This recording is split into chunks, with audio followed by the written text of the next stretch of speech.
දවසක් බිනුරගේ අතේ තිබුණ තුවාලයකින් කොළ පාටට සැරවෙන්න පටන් ගත්තා. ඔයාලා දන්නවද? දැන් මාස දෙකකට කලින් ගෙදරට අලුතෙන් ආව චූටි නංගි බබත් එක්ක අම්මා මුළු දවසම ඉන්න එකට නම් බිනුර පොඩ්ඩක්වත් කැමති වුණේ නැහැ. මේ නිසා නිතරම අම්මත් එක්ක රණ්ඩු කර කර යන බිනුරගෙන් බේරෙන්න එයාගේ අතට ෆෝන් එක දෙන්න අම්මට සිද්ධ වුණා. ඉතින් ටික දවසක් යද්දි ෆෝන් එකේ කාටුන් බලන්න බිනුර ඇබ්බැහි වෙලා හිටපු නිසා කෝල් එකක් ගන්නවත් එයාගෙන් ෆෝන් එක ඉල්ල ගන්න නම් අම්මට බැරි වුණා. දැන් දවස් 5කට කලින් උදේ අම්මා තේ හදන්න වතුර එකක් උණු කරද්දී නංගි බබා හැරිලා හොඳටම අඬන්න පටන් ගත්තා. නංගිව නිදි කරවන්න අම්මා කාමරයට ගියපු අතරේ අම්මගෙන් වතුර එකක් ඉල්ලම් බොන්න කියලා බිනුර කුස්සියට ආවා. ඒ ඇවිත් මේසෙ උඩ තිබුණු වතුර එක දැකපු එයා තනිය මේක ගන්න හදද්දි ඒකේ තිබුණු උණු වතුර එක එයාගේ මුළු අත පුරාම විසිරීලා ගියා. මුළු අතම පිච්චෙන වේදනාවට බිනුර හයියෙන් කෑ ගහද්දි කුස්සියට ආපු අම්මා ඉක්මනින්ම දත් බෙහෙත් එක අරන් එතන ගෑවේ පිච්චෙන එක නවත්තන්න කියලා හිතාගෙන. ටික වෙලාවක් යද්දි පිච්චුණු තැන්වල දියපට්ට මතුවෙන්න ගත්ත හින්දා අම්මා එතන කෝමාරිකත් ගෑවේ ඒවා ඉක්මනට අඩු වෙන්න කියලා හිතාගෙන. දවස් 2ක් විතර ගියාට පස්සේ දියපට්ට ටික පුපුරලා බිනුරගේ අත පුරාම තුවාල හැදුනා. තවත් දවස් 2ක් විතර ගියාට පස්සේ එයාට හොඳටම උණ හැදිලා තුවාල වලින් සැර වෙන්න පටන් ගත්තා. ඉතින් මේ නිසා හොඳටම බය වුණු අම්මා අන්තිමේදී බිනුරව හොස්පිටල් එකට අරන් ආවා. බිනුරගේ තුවාලෙන් කොළ පාටට සැරවාවේ ඇයි කියලා දන්නවද? එයාගේ පිලිස්සුම් තුවාල සඳහා නිවැරදි ප්‍රථමාධාර ලබා නොදීම නිසා සමය ගැඹුරටම පිලිස්සීමත් නිසි වේලාවට වෛද්‍ය ප්‍රතිකාරවලට යොමු නොවීම නිසා මේ තුවාල ප්‍රතිකාර කිරීමට ඉතා අපහසු බැක්ටීරියාවක් මගින්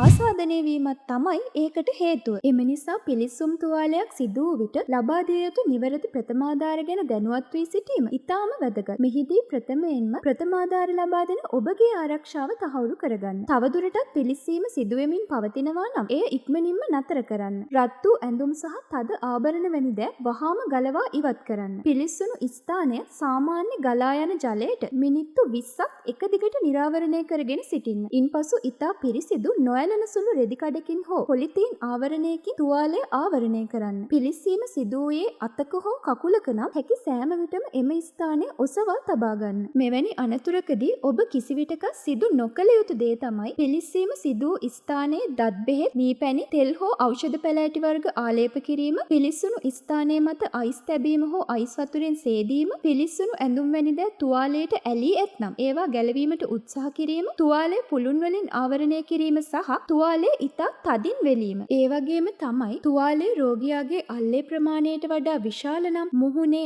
අත්ලේ, යටිපතුල් වල, ලිංගාශ්‍රිත ප්‍රදේශයේ හෝ සන්ධිවල පිලිස්සීම් ඇතනම්, විදුලිය හෝ රසායනික ද්‍රව්‍ය මගින් පිලිස්සීම සිදු වූයේ නම්, දුම හෝ හුමාලේ ආග්‍රාණය වූයේ නම් සහ තුවාලයේ ඉදිමීම, සැරව පිටවීම, කොළ පැහැයක් ගැනීම හෝ තද උණ ඇති වූයේ නම් හැකි ඉක්මනින් වෛද්‍ය ප්‍රතිකාර සඳහා යොමු වීම අනිවාර්යයි. තවත් මේ වගේ වැදගත් වීඩියෝ එකකින් හම්බ වෙනකම් ඔයාලට සුබ දවසක්.